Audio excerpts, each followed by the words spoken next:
भाजपला ठाण्यामध्ये शिंदेंचा पराभव करायचा असा दावा खासदार संजय राऊतांनी केलाय। शिंदेंच्या ठाण्यामध्ये नमो नमो बॅनरवरून राऊतांनी हा दावा केलाय। शिंदेंच्या पराभवासाठी भाजपची तयारी सुरू असल्याचं सुद्धा राऊतांनी म्हटलेलं आहे। तर राऊतांच्या या दाव्यावरून भाजपनं पलटवार केलाय। शिवसेना युपीटीला मनसेचा पराभव करायचा असा दावा भाजपचे माध्यम प्रमुख नवनाथ बन यांनी केलाय।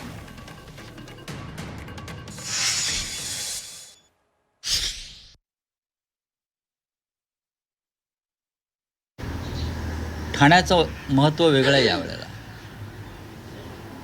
भारतीय जनता पक्षाला ठाण्यामध्ये एकनाथ शिंदेंचा पराभव करायचा एवढंच मला माहिती आहे, एवढंच मला माहिती आहे। आणि त्या दृष्टीनं भारतीय जनता पक्षानं तयारी सुरू केलेली आहे। लोकसभा विधानसभा निवडणुकांमधले निकाल वेगळे होते, ती गणिते वेगळी होती। भारतीय जनता पक्ष आणि शिवसेना मनसे युती यांच्यामध्येच लढाई होईल, फाईट होईल।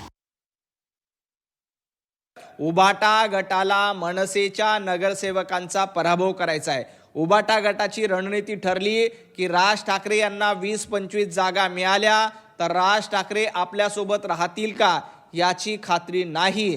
त्यामुळे जास्तीत जास्त जागा आपल्याच पदरात पाडून घेण्याचा प्रयत्न उबाटा गटाच्या माध्यमातून आहे। त्यामुळे मनसेचे उमेदवार पराभूत झाले पाहिजे यासाठी देखील उबाटा गटाची रणनीती ठरते। राज ठाकरे यांचे कमीत कमी उमेदवार यावेत यासाठी स्वतः संजय राऊत प्रयत्न करतायत, उबाटा गट प्रयत्न करतायत। त्यामुळे यांना यामध्ये अजिबात यश येणार नाही, कारण मुंबईकर यांच्या सोबत नाही।